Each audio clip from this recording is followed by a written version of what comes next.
Hello and welcome to Gurudev's classes. आज का हमारा टॉपिक है डिवीज़न, मतलब डिवाइड करना। डिवाइड करना क्या होता है उसको पहले समझ लेते हैं। कब कब हम डिवीज़न का यूज़ करते हैं। Division by equal sharing. By equal sharing मतलब बराबर से किसी चीज़ को शेयर करना, उसमें हम डिवीज़न का यूज़ करते हैं। कैसे करते हैं? when anything is shared equally, when anything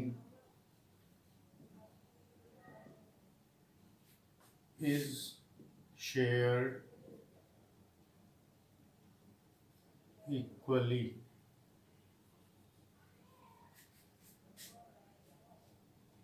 it is distributed in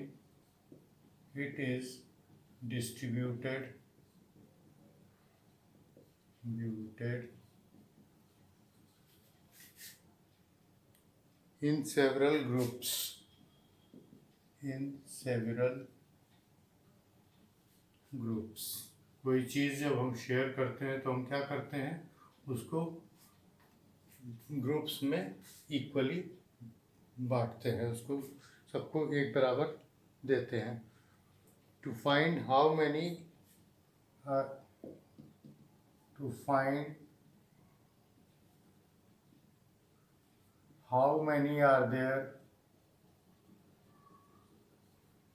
are there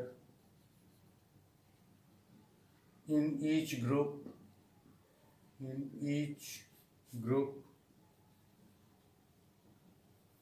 we use division। तो जब हम कोई चीज़ कई ग्रुप्स में इक्वली डिस्ट्रीब्यूट करते हैं तो हर एक ग्रुप को कितना कितना मिला ये जानने के लिए हम डिवीज़न का यूज़ करते हैं। और डेफिनेशन में आप लोग को बताया गया था कि डिवीज़न क्या होती है, रिपीटेड सब्ट्रैक्शन। तो अब देखिए कैसे रिपीटेड सब्ट्रैक्शन के तौर पर हम डिस्ट्रीब्यूट करते हैं। सब्ट्रैक्शन,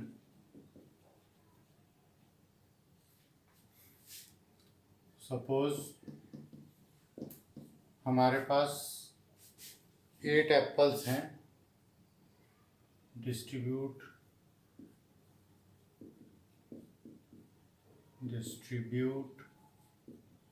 8 एप्पल्स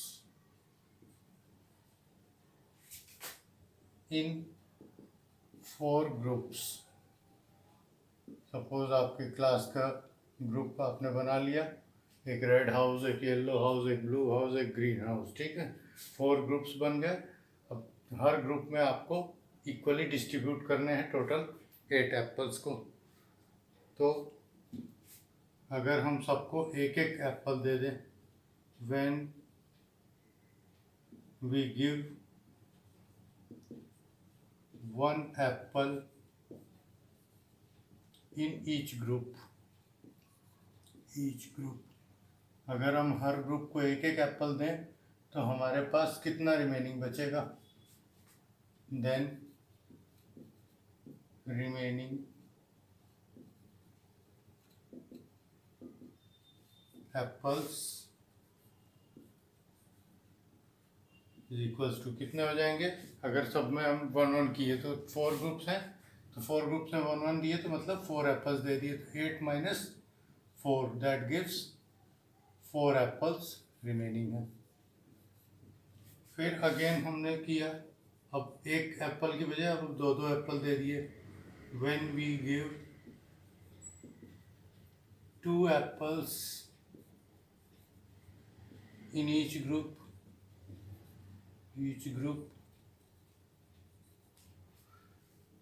देन तब कितने एप्पल्स बचेंगे? 8 माइनस 4 अगेन माइनस 4, फिर 1 सबको दे दिए तो हो गया 0 रिमेनिंग।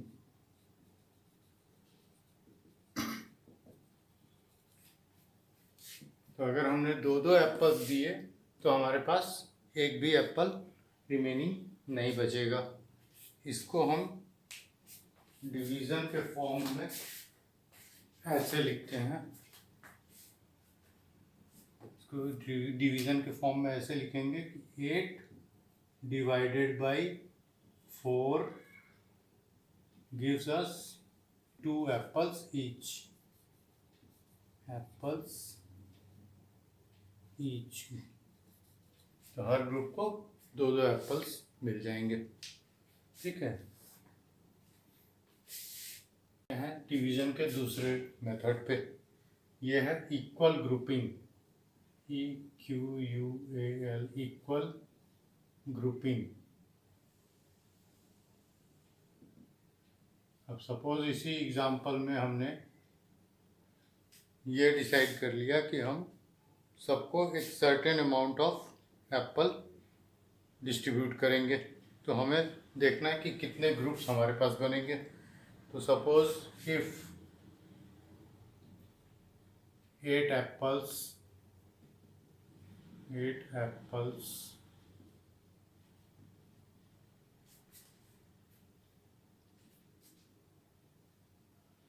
are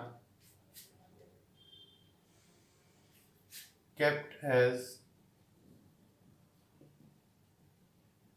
2 apples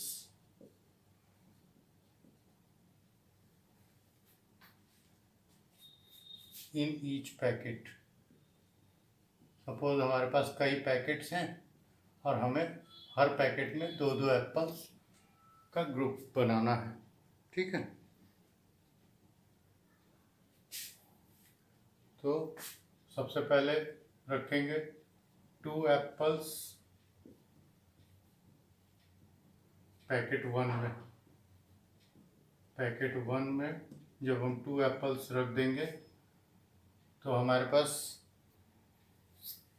कितना रिमेनिंग बचेगा, 8 - 2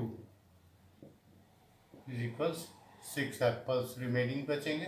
2 एप्पल्स पैकेट में चले गए। फिर पैकेट नंबर 2,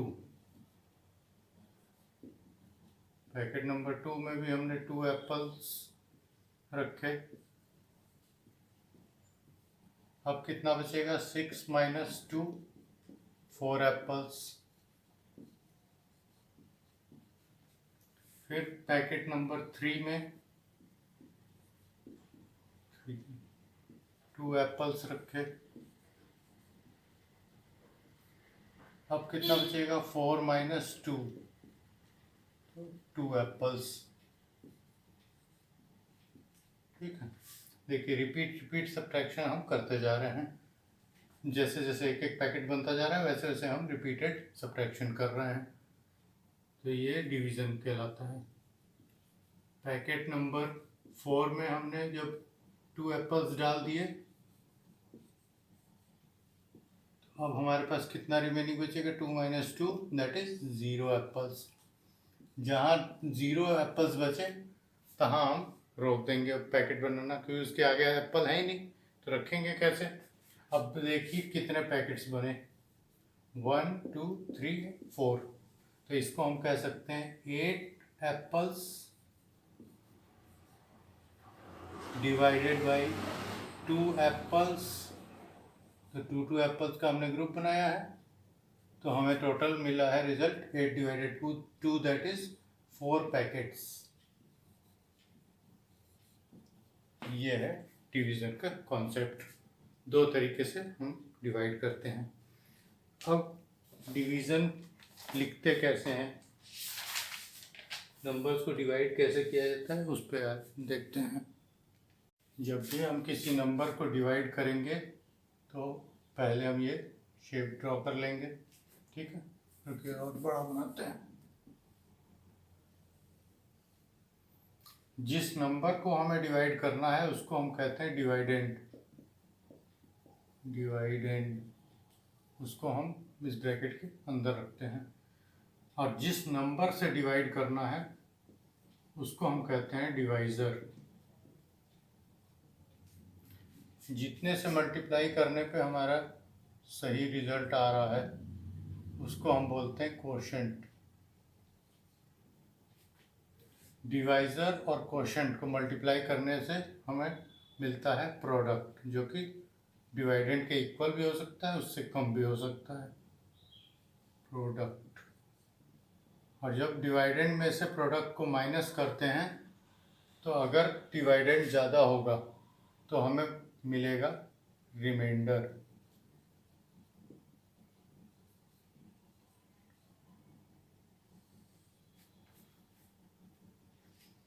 अब इससे रिलेटेड कुछ पॉइंट्स समझ लेते हैं। पहली चीज़, product should never be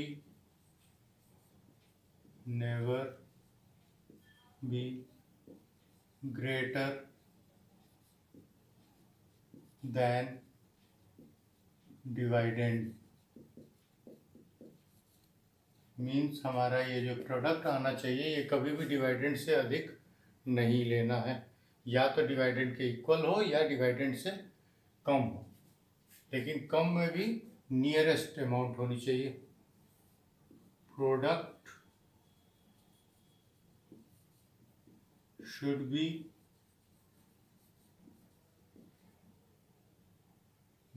as nearest as possible, as nearest as possible to dividend।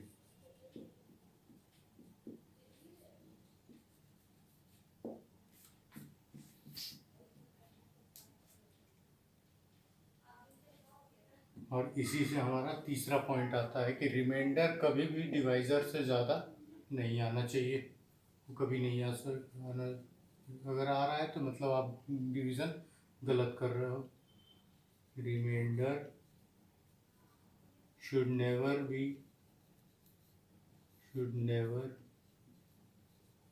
be equal to or greater than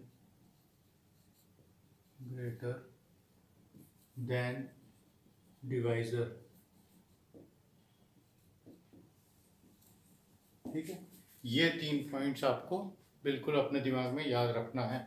अगर इन 3 में से कोई एक पॉइंट वायलेट हो रहा है, अगर नहीं सेटिस्फाई हो रहा है, तो इसका मतलब आप डिवीज़न गलत कर रहे हो। ठीक है, अब इसको एक एग्जांपल से थोड़ा सा समझ लेते हैं।